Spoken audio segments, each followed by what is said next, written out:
Documentary বানায় মিত্রা, গল্প, script ওর shoot আর edit করে রিতেশ। এখানে বলে রাখা ভালো, রিতেশ মনে মনে মিত্রাকে খুব পছন্দ করে। মিত্রা ওর চেয়ে বছর 3 বড়, আর ওর অদ্ভুত ব্যক্তিত্ব, এক্কেবারে আনঅ্যাপ্রোচেবল।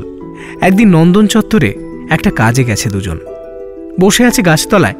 এমন সময় একজন ফকির বাবা এসে মিত্রাকে দেখে কিসব যেন বিড়বিড় করতে আরম্ভ করলেন। একটা মালা ধরিয়ে দিলেন মিত্রার হাতে, তারপর আর কিছু না বলে চলে গেলেন।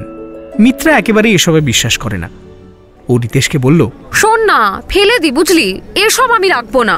মিত্রার হাত থেকে মালাটা নিয়ে রিতেশ গলায় পরে নিল, তারপর বলল, দেখো, এটা আমি পরলাম, এখন কিন্তু এটা রিতেশ বাবার মালা, হ্যাঁ, রেখে দাও, কিচ্ছু হবে না।